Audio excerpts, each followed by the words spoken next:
Good afternoon. I'd like to call together the order, the Zoning Board of Appeals for November 15th. First, a call to order. Do we call or roll? You just did? No. Okay, excellent. We have a quorum. First, we have an approval. We'd like to have an approval of the minutes from August 20th, 2020. That was our last meeting. I'd move to approve those minutes. I'll second. All in favor, say aye. Aye. Aye. Aye.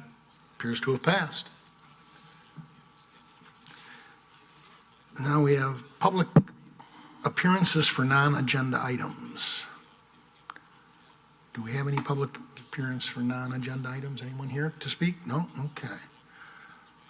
Our agenda today, agenda review, we have two agenda items. We have a public hearing and consideration of a variance request number VR 248322, request by Mark Yudvari Solner, agent for Luke and Leanne Neely, to obtain a variance of 3.5 feet from the required 30-foot setback, front setback, to allow a proposed residence, specifically an attached garage, to be allowed 26.5 feet from the front property line on property located at 5844 Timberland Circle. Then we have another hearing, which is public hearing and consideration of variance request VR 2484-22, requested by Matthew Arrow, agent for Paul Canarella, to obtain two variances, one of 200 feet from the required 250-foot setback for a commercial driveway from an intersection, and one to allow a third driveway approach for a commercial use. These variances are being requested for property associated at 5302 Verona Road. All right, should we start with our public hearing for Mark and Uvari? Do we need to swear? No? Fine without swearing in. You may Okay. go ahead and open the public hearing. All right. Mr. Solner, do you wish to, or Mr. Neely, whatever, if you'd like to make a presentation of your. Thank you. Ron, please join me. I'm Mark Udvari Solner, and this is Ron Callow. We're the design team that assisted the Neelys. They reside in Mississippi.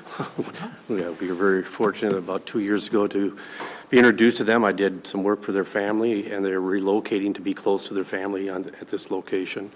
A little bit of the history of the property. We did not have any involvement in any of the CSM work that was done prior to our involvement. There was some questions raised, I think, by the board wondering of the history there, but very challenging piece of property, as you can tell from the package that was submitted. I think the uniqueness to this is that the owners, the Neelys, are looking to build a very small home, roughly 1,700 square feet on the main level, of 1 story. They're both retiring and coming home to be primarily a nest egg for the two of them. Our reasoning to be here today, again, was trying to put 10 pounds in a 5-pound bag. This is a very difficult piece of property. We worked very closely, unfortunately, with the previous zoning administrator, so some of our communication, Mr. Callow, Ron had, can answer questions if there were issues regarding why we're here today and how we came to this situation. I can certainly walk you through what we've done, unless all of you have the packages in front of you. Packages, yeah. Yeah. You know, as you can see from the screen, the question I think that we're asking for, we worked closely with the previous zoning administrator how to establish the criteria of the straight line. I don't know if this information was passed on or not, but we're able to address that. Ron, if you want to elaborate a little bit on what you did with the previous administrator to determine how we came up with the straight line, I'd appreciate that. Yeah, I spoke with the administrator at the time and talked to her on the phone, explained the situation, that it's a very challenging lot, and requested that we go with a straight line tangent as opposed to a curved setback. She reviewed that internally and came back and gave us an approval for that pretty quickly via email. We submitted that back to the next zoning administrator when we went back to inquire for some additional information, and she had indicated that she had no record of that at that time. I forwarded all that information. I believe it was Sonia was the first zoning administrator, and then Deanna. And she suggested that we begin a variance process for the next stage or the next phase that we were looking at. We were asking for another encroachment into that front yard setback. As you can see from the footprint here again, a very difficult lot. There was nothing really easy to work from.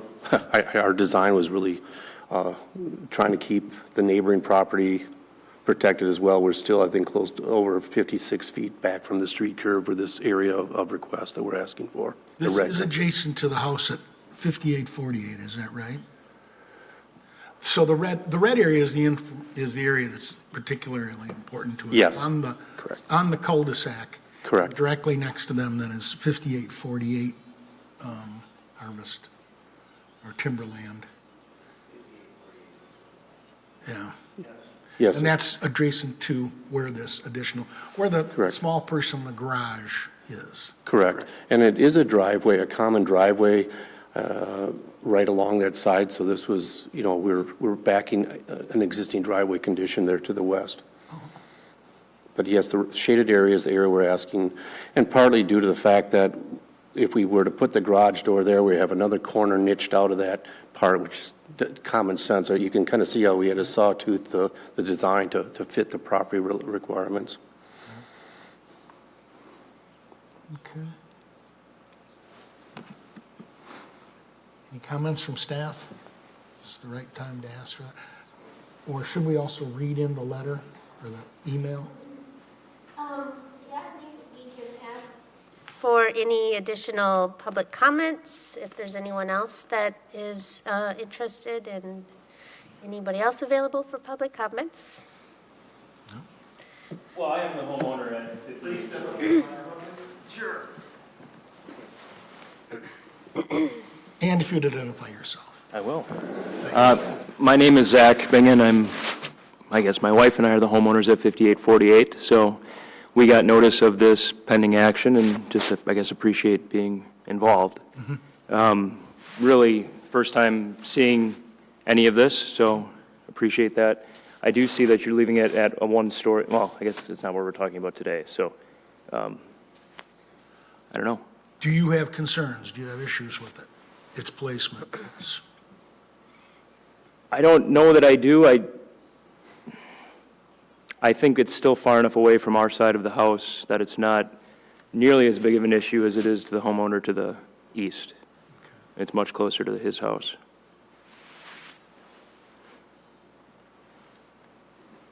Oh, did you say you're 58, 38 or 48? 48, directly to The west. the west. It is a one-story. Okay. Okay. Sure looks like that's directly adjacent to the west. So I have a few questions about this. The issue at hand isn't the proximity to the property line or either house at 5848 or 5838, but that red triangle that impedes into the right-of-way setback.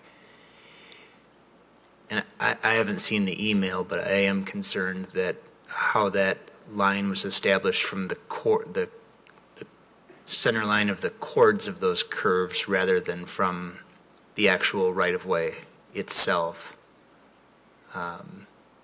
So I would be interested to see how that was established, because I think that if it followed the curve, it would help your case here, wouldn't it? No. Not?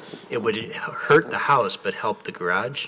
Well, the site is so tiny, sir, as it is right now. That curve would really put, as I said, we're 1,700 square feet of home on this parcel right now. The curvature, I'll let Ron address how that was established, but it would cut into that house. You lose tremendous amount of ability to even design a house for this parcel of property. Ron, do you want to elaborate how that straight line? Sure. is established? In that diagram there on the on the left-hand side to the west, you see two dotted lines. You see that, well, you're right at the, that's the property line. Just immediately to the right is the overhang from the roof, and then just to the right of that is the setback. So that front point of that connection is the 30-foot setback point from the front lot line. So taking a curve, following a curve along that actually goes deeper into the garage and hits several of the points of the house. So utilizing the curved setback along there doesn't give us any additional space for the garage. It actually cuts into the garage a little bit more, as well as cutting into several points of the house as well. That being the case, then, per this drawing, and I'm not sure how the setbacks were derived off-site, but it looks like the expectation of the house at 38, the house to the east, that setback was established based off of the actual curvature of the property line, and if it were to have followed the chord of that curve, that house would then have an encroaching garage as well. Yes, by virtue of that, correct. If they went by a straight line chord, that would cut into their garage. If yes. that were drawn the same and Yes. figured the same way that you have it here, that correct. corner would be encroaching in about the same fashion as Exactly. this proposed garage. Correct. That is correct. Substantially smaller parcel, Yeah. you can see, which is why this has been a challenge. And as I mentioned to the owner to the west there, the house is a small footprint, one story. So I hope that it was taken into consideration in our design thinking not to have a tall structure there. And trying to protect as many of the trees. The client is very in demand of leaving the wooded lot complete as is. To let you know, and the buffer between their place and your place, very important to them. Sure. Lovely people, by the way. I've just been very sensitive to these issues. And then I do have some comments from the department, so Okay. I think it'd be appropriate to read into the, Earlier today, we received an email from another neighbor. His name is David Haight, residing at 5855 Woods Edge Court since 2005. And he says, I am writing in strong support of the variance request. Aside from the ecological issues mentioned below, I believe that there is a 20-foot right-of-way owned by the COF, City of Fitchburg, which is interposed between the street and the lot. The presence of the right-of-way greatly reduces any visual impact from the small encroachment in the setback. The removal of even one mature tree would cause far greater impact to the character of the Seminole Forest neighborhood than the setback encroachment. The owner should not be denied the use of natural ecosystems, features of the lot, aka mature trees, and the neighborhood and broader Fitchburg community should not be denied the benefits of preserving as many mature trees as possible. The Seminole Forest neighborhood was established in 1980 and is sited atop the Milton Moraine, which is a recessional moraine laid down about 14,000 years ago, a couple of weeks before the zoning code. This area hosts a mature oak hickory forest amid steep slopes and fragile glacial soils. The home site on Timberland Circle is located approximately 150 feet from the 16-acre Seminole Glen Park. In 1986, the entirety of the park was designated an environmental corridor under the Dane County Water Quality Plan. Environmental corridors are set aside to protect areas where development would harm physical or ecological features, leading to a degradation of surface and groundwater. Neighborhood residents have donated 1,000+ hours to restoring the mature oak hickory ecosystem in the 6-acre Kettle Woodland Natural Area. The Kettle Natural Area hosts one-acre woodland ephemeral wetlands that provide habitat for amphibians and frogs. In addition, City of Fitchburg has budgeted a total of $200,000 to restore the wetland in the footprint area of the park. The lot on Timberland Court and its mature trees are part of the localized ecosystem of native species that supports a range of wildlife and insect populations, including the wetland species. While I understand the purpose of the law and law surrounding zoning variance decisions, rejecting the variance request would constitute an egregious injustice to both the lot owners and the residents of Fitchburg. David Haight, 5855 Woods Edge Court. Thank you, David. Deanna, do you want to? I would. The department would like to just offer a couple of comments. First of all, excuse me, I just wanted to go over the standards for variance. Excuse me. Number one, no harm to public interest. So these standards are just what we evaluate a request for variance upon. So number one, no harm to public interests. Number two, special or peculiar property conditions. Number three, unnecessary hardship. And number four, neighborhood character, in the sense that in granting a variance, the board should consider neighborhood character and make sure granting the variance would be in keeping with the neighborhood character. So what staff recommends is for the board to review those standards and review the request for variance in line with those standards. So I will step back. I would speak to this. I would say, of the four, and I know these are required, that there's no harm to the public interest in doing this. I do believe, and actually, I will say, I think this is why Zoning Board of Appeals was established, is when you get unique situations like this, that the code, which is very specific, doesn't always fit situations. And this, I think, is a special and peculiar property condition, the shape of this and the siting of this. And I think a variance is applicable based on the specific property hardships and the unnecessary hardship caused by the nature of the shape. And I also don't think that it affects the neighborhood character, but that's my 2 cents. I agree, and I would also just point out that it's not a self-created hardship, that the CSM and that lot configuration pre-existed these current owners. Right. Well said. Thank you. Questions, comments?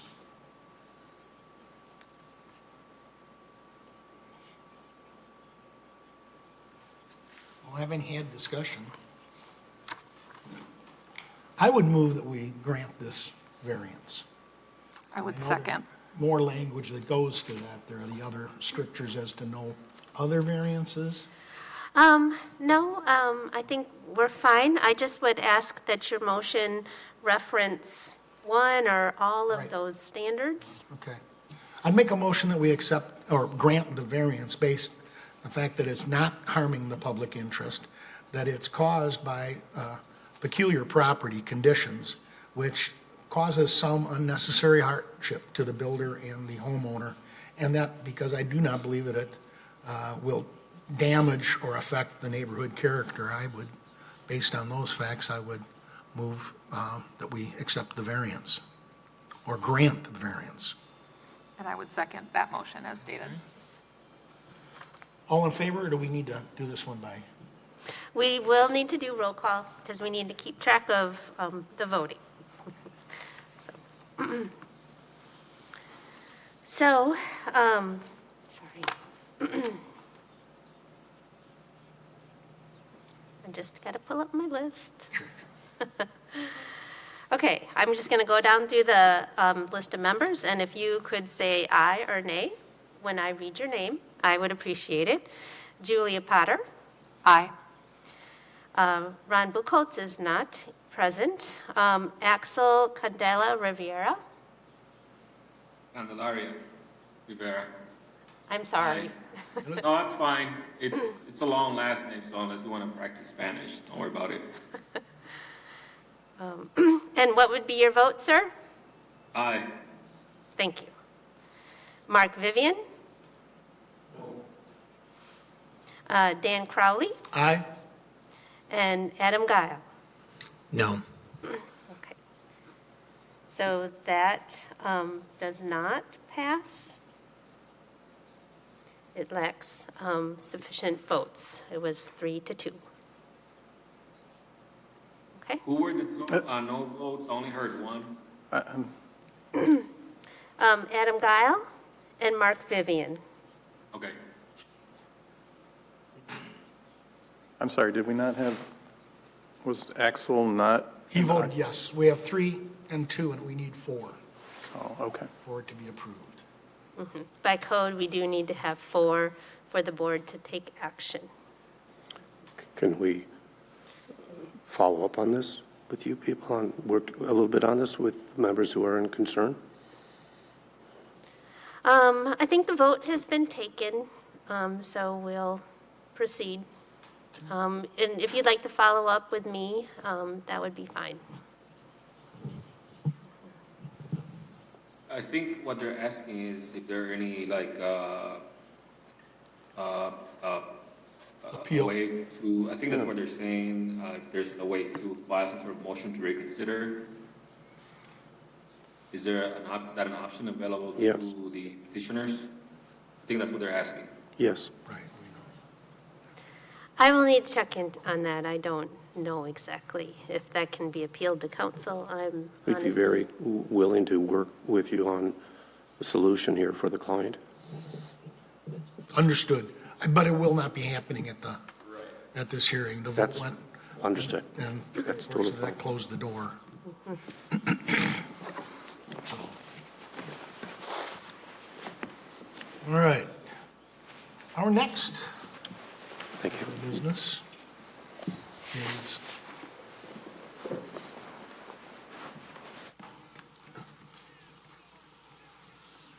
public hearing and consideration of variance request VR 2484-22, request by Matthew Arrow, agent for Paul Canarella, to obtain 2 variances, one of 200 feet from the required 250 foot setback for a commercial driveway from an intersection, and one to allow a third driveway approach for commercial use. These variances are being requested for property associated with 53020 Verona Road. I'll just jump in and put on the record that I'm an attorney at Boardman & Clark, and prior work that my law firm has done would need me to recuse myself from this and not to participate in this decision, so I'll just go sit in the audience. By the way, Boardman & Clark is fantastic. So as long as you've recused yourself, Jeff Storch, the whole firm, they're great. I'd put that on the record. Was that Goldman, Sir, Curry, and Field? Yeah, it was. And Lathrop and Clark. Lathrop, Trayton. What do we do? Your next step would be to open the public hearing. Oh, okay. Oh, okay, we can do it 4-0. Very good. All right, let's open the public hearing. David, are you going to speak for? I am. Okay. Why don't you go ahead and give your presentation, please? Yeah, so right now we're looking at trying to add a third driveway for our property at 5302 Verona Road. Paul, the person listed on that, is the current owner of the building. However, we are in the process of purchasing that building, and we're trying to get a variance. So you can see that little cloudy squiggly line is where we're trying to add. Right in? Yep, right there. We're trying to add another entrance. And the reason for that is right now we do have 2 entrances. Let me back up a little bit. So Carriage Street used to go all the way through to Verona Road. Correct. So, but now it's pretty much a dead-end road, and it will never attach to another road again. It's completely dead-ended. And the only other business that shares that road with us is the Mad Power Dragon, the thing that has a lion on the logo, the yoga. And so basically it's just a extension of the parking lot of the 2 spaces. This is the old Capitol Hill? Yeah, the old Capitol Hill, or Dry Bean, or however back you want to go. Depends on if you have popovers or cowboy boots. So right now on Anton Drive, you'll notice that backs right up to where our loading docks are and whatnot. And so the extension of semi-truck with its cargo back, whatever, not the truck part, but the cargo Trailer. part. Thank you. Trailer. I am smarter than that, I promise. But the truck with the trailer backed up kind of extends into that pathway for both of those. So as we're open up for retail, where we'll have a pay what you can restaurant for the community in the the top right corner of the building, there'll be a pay what you can restaurant there. Right there, yep. So there'll be a restaurant in that corner that'll be open up to the public, and we really wanted to make sure that it was safe for customers to get in and out. And so our hope was that people could come in through that, where the variance entrance would be, into our parking lot, and then be able to exit one way and have a thoroughfare for the consumer traffic so that they wouldn't be colliding with each other trying to get out, in hopes that the restaurant is wildly successful and popular and we can feed a lot of people. If the restaurant is dead and no one goes there, then it's obviously not an issue. So that's what we're hoping for. And there, I think, are two variances for that. One is that we're technically only allowed 2 entrances per property, and this would be going to a third. And then the second variance is that it has to be with more than 250 feet from a stop sign. Or from another entrance, another street, and this would be breaking both of those. But again, with Carriage Street being a terminated street and not really a full corridor anymore, we thought it would be nice to have it be safer for everyone. I'll take this opportunity to note that it does say in the agenda, I believe you read earlier, Chair Crowley, it's 200 feet. It's actually 204 feet, if we're being technical. So 46 feet from the intersection, 204-foot setback. That's the actuality, the 204. The 200 is the code? The code requires 250. The applicants are proposing 46, so it'd be a variant, 200. 204, okay. When we speak to 204 feet, are we talking from the curb cut in the sidewalk, or where it intersects the property line or the center line of the driveway? Where is that 204 feet measured to? I believe it is, it just says from an intersection in the code, so there's a degree of interpretiveness to that, but I think it's most closely considered where Carriage Street would technically meet Anton Drive per public works standards. To which point of the driveway, though? So as we're looking at the driveway. To the entrance, so that would be to the curb. Thank you. And if I could put one more note, it actually makes way more sense for me just from the business side of things to keep extra parking. Like, more parking equals more customers. So by getting rid of this space, we're doing it mostly to try and improve public safety for us. It's not really a convenience for our business. Our business would do better having more parking spaces for people. We did it because we think it'll lead to better traffic safety in that area, letting people, and this map I think is a little bit off. The intent is that would be a one-way entrance, and then that would be a one-way exit. So a thoroughfare going through. Is the one, down here on mine I've got yellow. It's upside down to me, but it's on Anton Drive. Is there going to be a driveway on Anton? Is that part of that? There is currently a driveway I see it. right Yeah, here okay. on Anton Drive. And Dave, could you just clarify, you are thinking that this would be one way? So the one that is down below, the main Anton Drive, that would remain 2 ways, so we could have the trucks go in and out there. But then the new one that we're hoping for the variance for on Carriage Street, that would be a one-way entrance, and then the exit would be out the back, and that would help keep that traffic flow going one way. Oh, so you would actually take the semi-trucks around this way? We wouldn't have the semi-trucks go through that way at all. We would just have the trucks back up and go out. But the problem, if you go to that property, that was never meant to be like a restaurant. It was meant to be a furniture store with like 7 or 8 people parked there. Even though it was the place before that was also a furniture store, so it was never meant to be a high volume or a high traffic area. And so when the semi-trucks back up with their cars still attached, they're not in Anton Drive, but they are absolutely blocking that pathway through. So it means that if we have trucks that are backed up, and with our food rescue that we're doing through Little John's, we will have trucks there quite a bit. It means that then the only way in or out for any customers is a very narrow and tight entryway at the end of Carriage Street. So again, it was meant to try and free up some of that traffic flow and make it safer for the cars.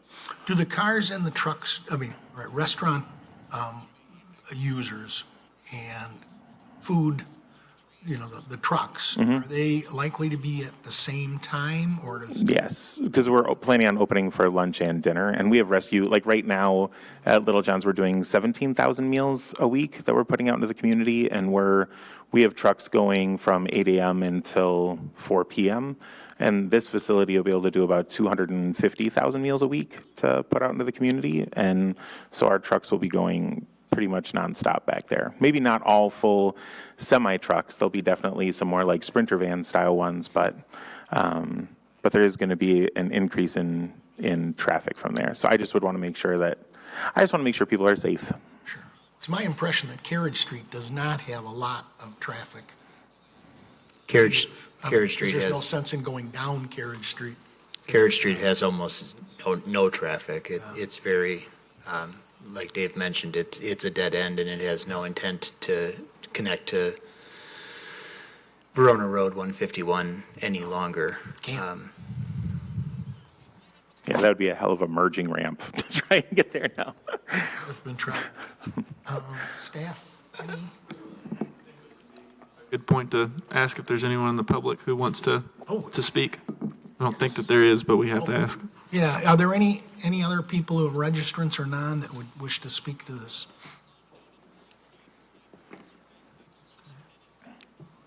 Hearing none,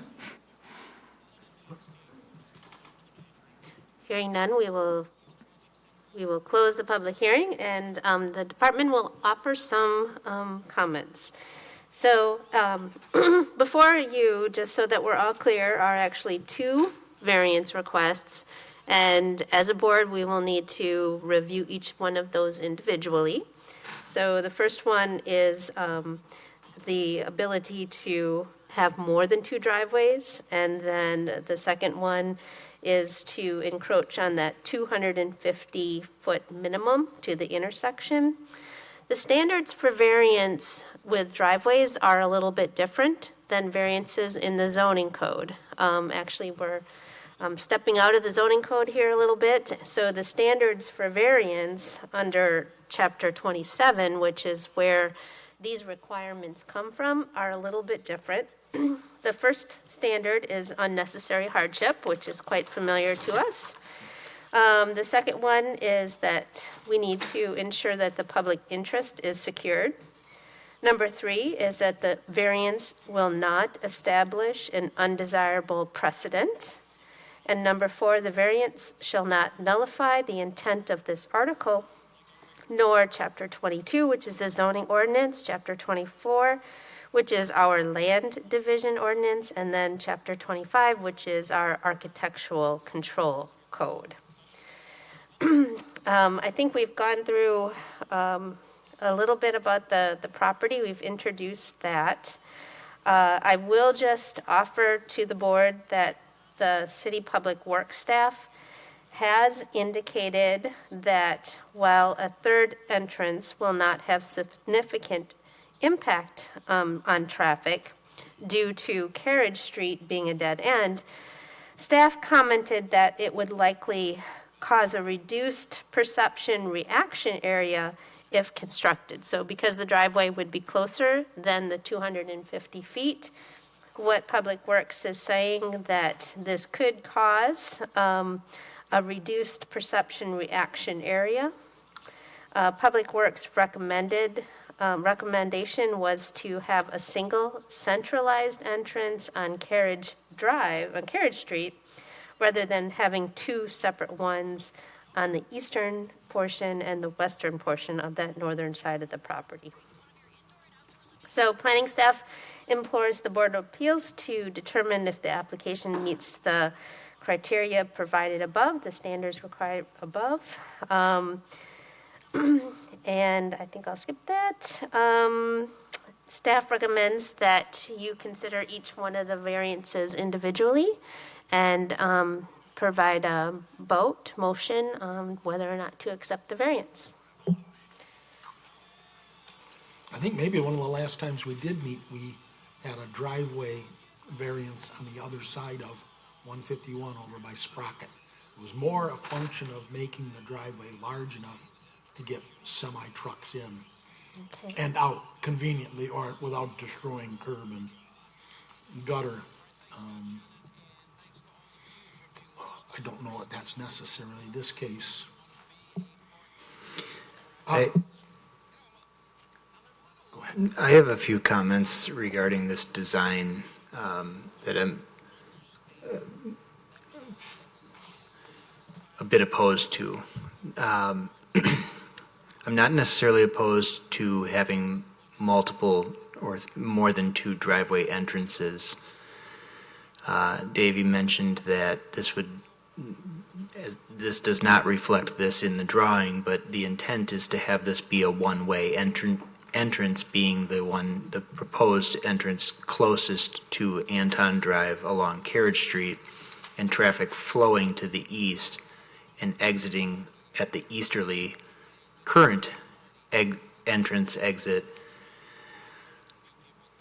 I like that idea, being that what I'm afraid of here is that traffic exiting onto Carriage Street so close to an intersection and crossing incoming traffic is a dangerous scenario, more dangerous than what is currently there with the traffic entering and exiting on Carriage Street. But I do think that the one flow directional traffic has benefit. You had mentioned forfeiting parking stalls by providing that entrance along Carriage Street.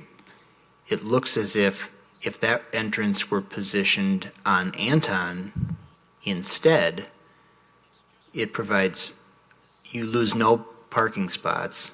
It provides directional flow to traffic as long as that entrance were clearly marked as a no exit or entrance only. And I think it may change the flow of traffic if your existing driveway on Anton were blocked off where that new addition were, so that traffic does not try to turn right when they can't go anywhere, or trucks aren't entering, exiting, trying to curve the building. But it may not be, for me, a problem with the distance to an intersection or the number of driveways, just where it is currently located. I think the biggest problem I have with this is that a car exiting on Carriage Street close to that intersection, if somebody's coming in from Anton, you have more opportunity for a collision there.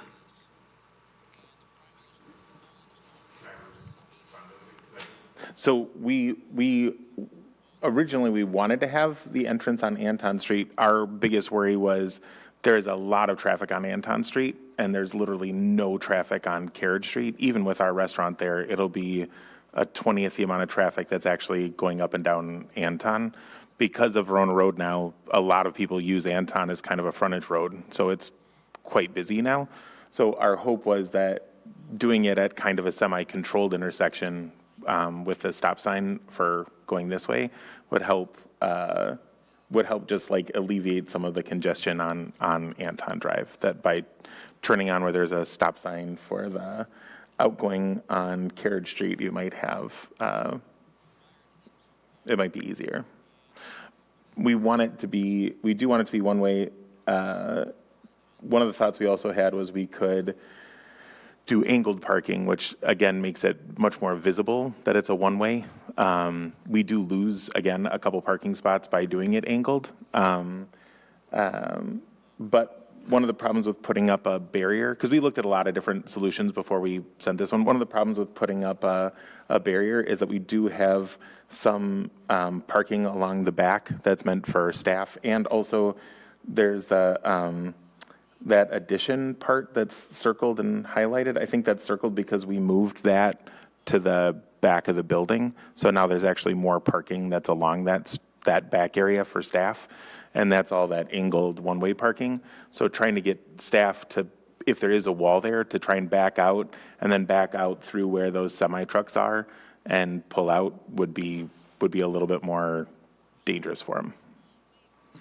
I see. When you say the back of the building, I visited the site today, and don't know where the back of the building would Oh, the back of the building is that where the cloud that touches the building is?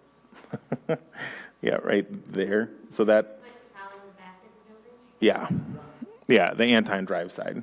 So where there's that little addition, that was meant to be for the coolers and compressors, but we were able to get it to fit along the back of the side of the building that's opposite Carriage Street. Along there. So I'm sorry for the non-updated plans there, but the idea is that we could have that angled parking go along that whole area, keeping that as a one-way flow-through traffic, which I think is the other reason why the architect wanted to have the entrance on Carriage Street as well. So that it wouldn't be a conflict for the parking that would go there. Actually, we're speaking first to or because we really don't go to the 204-foot setback until we have 3 driveways. Well, that one's moot, right? We probably should just take a vote, just to be very clear, but you are correct. If the board would choose to vote down the third driveway as a variance, then it would be kind of mute. But I think it would be appropriate to just go ahead and take the vote. And if I could add one last thing before you guys vote, just to put out there, we don't have to put in this other driveway. Like, we, by code, are okay just having the current driveway that we have. We're only trying to add it to make it safer for people that are coming. So we're not doing this to try, like, the business part of it doesn't need us to do it or want us to do it. It'll cost us a lot more money to do it. We're doing it to try and improve public safety. And the other thing is, there are a majority of the clientele that let me back up a little bit.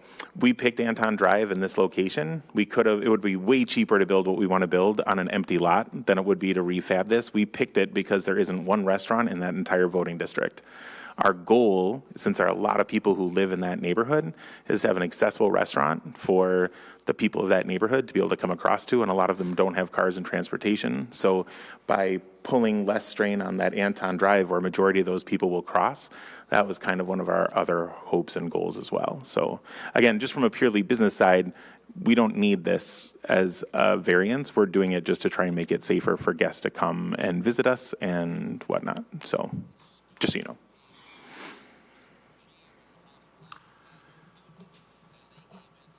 Comments? I'm a little bit, I'm concerned about the driveway location for being so close to the corner of Anton. And it's true, Anton's the only drive there, but it has a lot of traffic. Carriage, not so much. But it's not quid pro quo. It's not to say if you move the driveway down the street, you get 3 driveways. I personally don't have a problem with a third driveway, but I don't know that it. Go ahead. I would tend please. to agree. I think it creates too many traffic turning complications if you get more than one car. And I realize, Carriage Street doesn't carry a lot of traffic, but it doesn't have to. All you need is people turning right and then turning left, and all of a sudden you got a driveway a few feet away, and it's just a mess. I'm familiar with this property as well, and at one time I think Carriage connected with Verona Road, didn't it? Mm-hmm. Yeah. But I kind of agree with Public Works. I think it's just we're creating a bad situation that I think could be easily managed another way. Alex, any thoughts? Axel? I'm sorry, yes. Who's up? Yeah, it's you. We've. Just wondered if you had any thoughts about the variance, the first variance, adding a third driveway.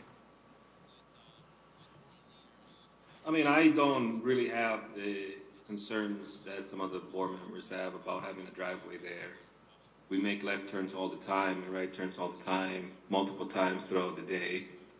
So I'm not that concerned with the driveway being there.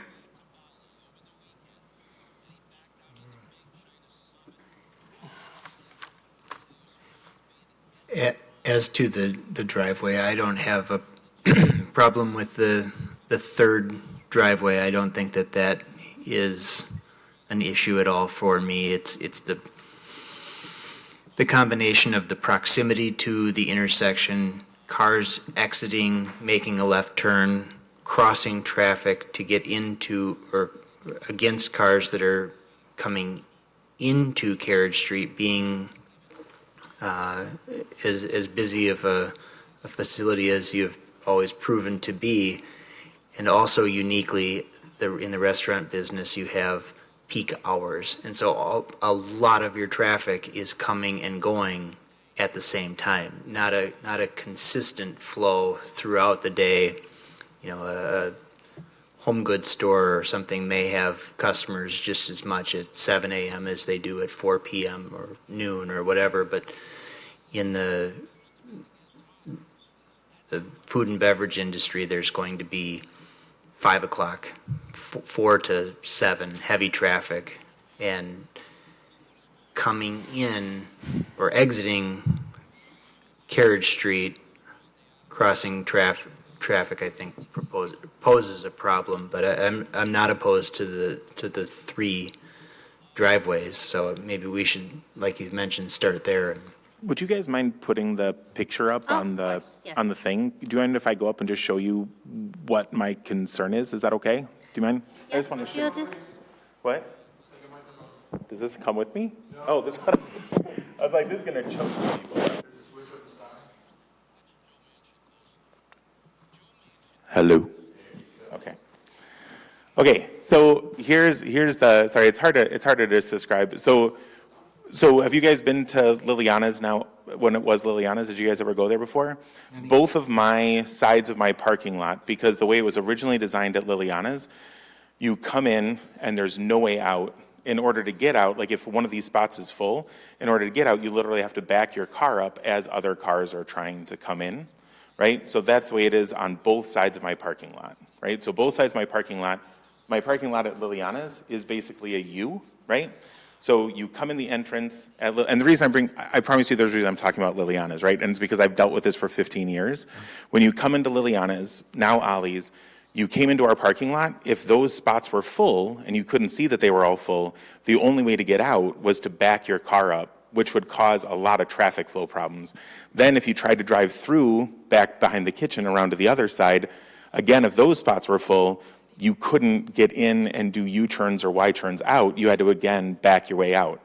What our concern was here is that if we don't have another lot and people come in here to try and park, that then the only way out, because of the width of this, without having a real safe way to get out that way, the only real way is to try and, if all these spots are full, the only way to get out without having 2 thoroughfares through is to try and, within this space, try and way more than Y, triple Y turn your way out of here to turn back and go around.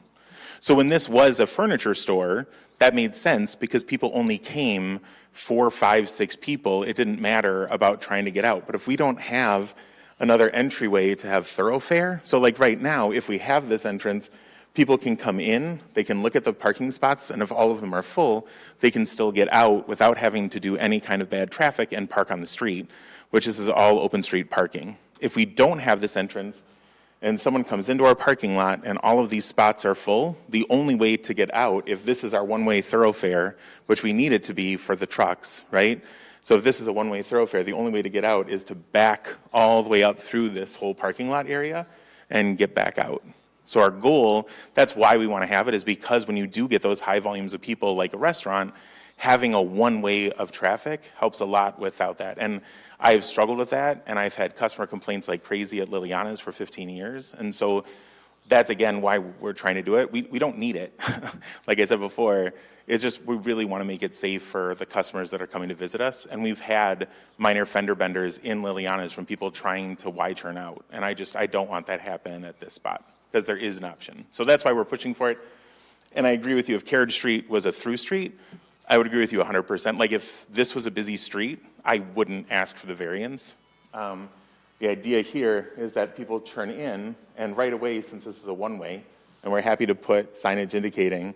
They basically come in through the one-way, it pushes them out through here, and then if they have to exit, there's a long corridor for them to exit through. So, does that make sense? If you want to know what I'm feeling, like pause on the vote. If everyone is thinking no anyway, pause on the vote before you vote it, and just go over to Liliana's and try and get out on Friday night. I think that's a wider parking lot than Liliana's. It's not on this part, though. My concern is more just that there's very little time to make that right-hand turn. I agree with you. Also, though, back when I knew this as, maybe when Tom Waller had the place, the Capitol Hill, down near where you're standing is a racetrack.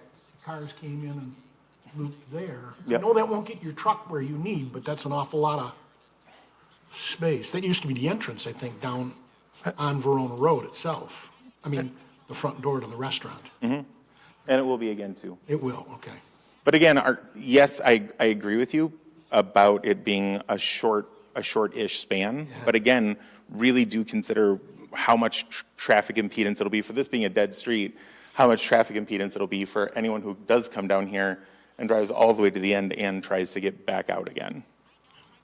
Because with high traffic flow, that will, I guarantee you, be an issue. And I know it because I've had it at my restaurant for 15 years. So anyway, whatever you guys decide, I totally get it. And again, if you guys vote no, I understand. But we're doing it because I know from public safety in my own restaurant for years how bad it can get during peak hours. And I just want it to be safe. We have enough spots, but if we also have production there, we still meet capacity and code for parking, but if it is a busy restaurant and it is fully occupied, the amount of traffic coming in and out of just one entrance that's a little bit narrow, to me, is a bigger safety concern than having something that's maybe a little bit more of a zigzag than would like. So, anyway, thank you for your consideration. I'm not disagreeing with that, your analysis, but it's too close to the intersection, and I think that's the problem that we're creating to the public. And that's what we have to be considered. That and other uses are going to happen over there. That area is going to be redeveloped because it's already being redeveloped. And I think it's going to come that way too. And so we can't look at it in an isolated place it's just one property. I think we have going to be other uses that could occur there too. And they're going to have traffic. And I don't like it that close to the intersection. I think it's up to the property owner. The burden's on the property owner to configure their parking lot so it works. I don't think it's the other way around. No, and again, we'll make it work. We're just trying to make it as safe as possible for our guests, that's all.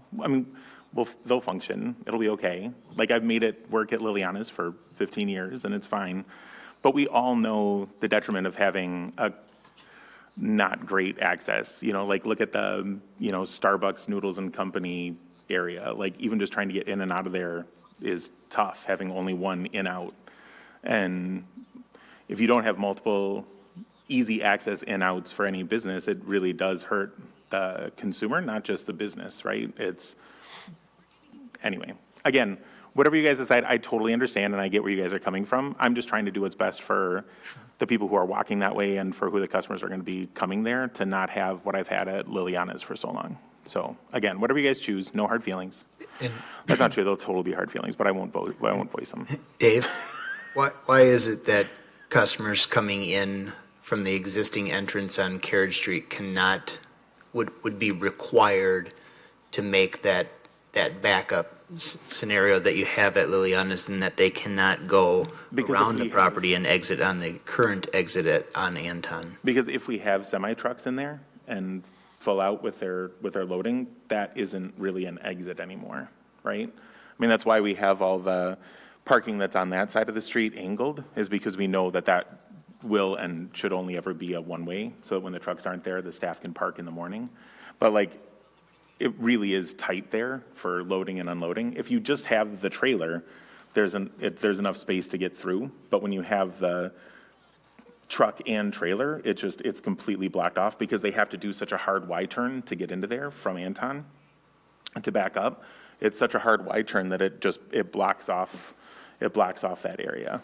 Has it been analyzed to widen the driveway on Anton so that it can accommodate a car exiting while a semi-tractor trailer is in that loading dock and protruding into that existing driveway? Or even if the motion were to pass to grant a third access point, to have another entrance very close to the current access on Anton, so it serves like a widened access point.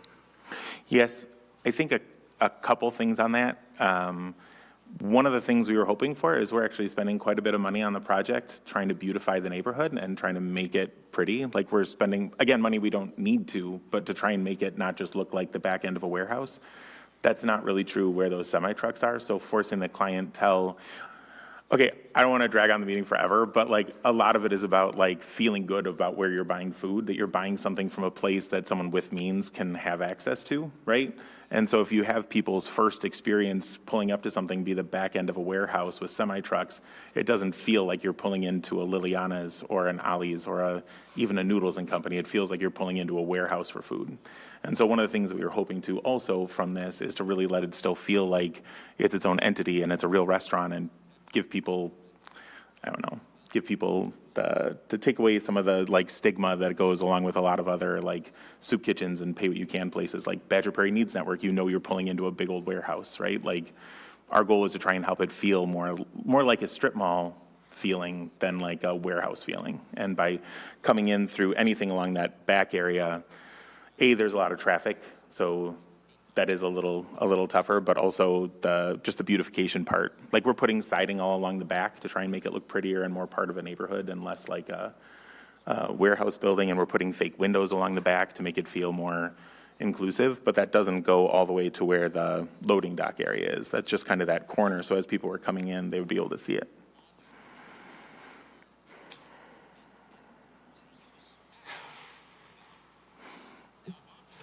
Do we have a motion on the 3 driveways?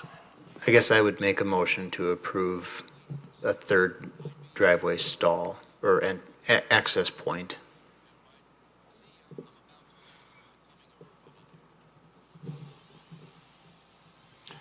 Call vote. I'll need a second. I will second.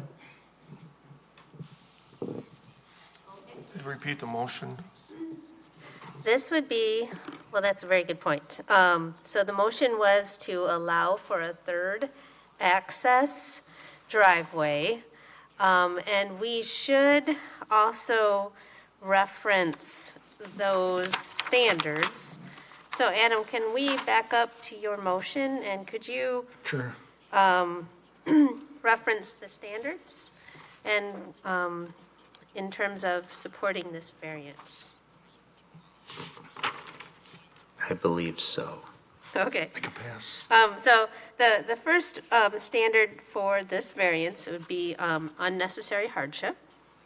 The second is public interest. The third is will not establish an undesirable precedent. And then the fourth is that the variance shall not nullify the intent of this article. And I can jump in on that one. I do not believe that this variance would nullify the intent of this article. But if you could, in your motion to approve the third driveway, Adam, if you could suggest the standards.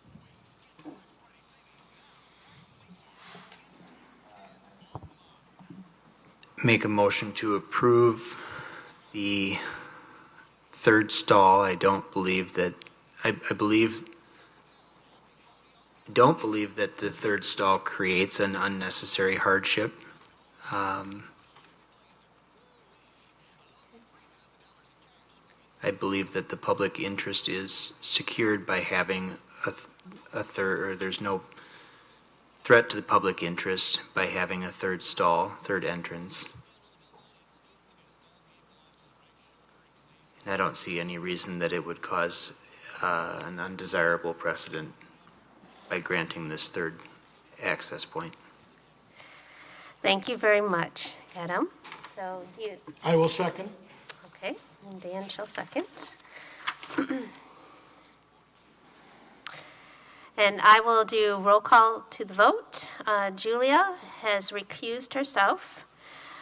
And Axel, Can I ask a question? of course. Or since one of the members recused herself, do we still have quorum? Yes, you do, sir. Okay. Yep. So now we are taking a vote on a motion made by Adam and seconded by Dan to approve the variance for the third driveway. And I'm just going through the list of members of the board. And so, Axel, what would be your vote to this motion? Yes. And Mark? No. Dan? Yes? And then Adam? Yes. Okay. Motion fails. So the motion does fail. Did I miss somebody? Yeah, so we do have quorum, but the motion does fail with with 3 yeses and 1 no. But in order to, for the board to take action, we do need a vote in favor or against by 4 members of the commission. So the vote has failed. Hey, Dana Yes. voted it? I think, okay. I didn't hear her, so, okay. Considering that, I would make a motion that we adjourn.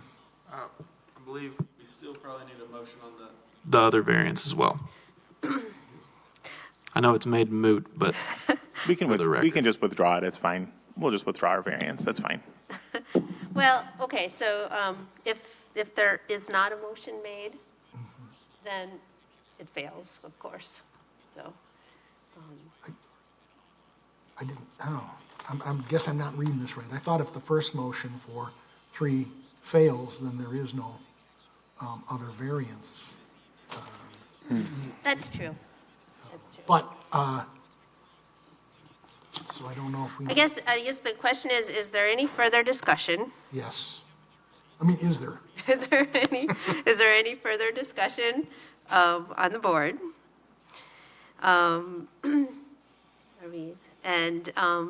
And then is there any further motion or any other thing that we need to address with this particular agenda item?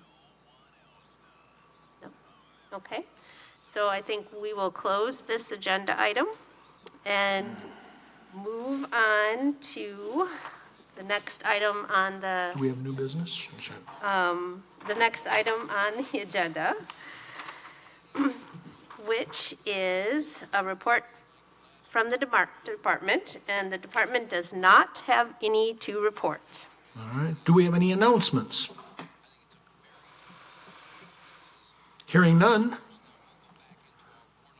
I would move an adjournment. Second. Voice. All in favor, say aye. Yes, that's by voice. Aye. Aye. Aye. Okay, thank you all.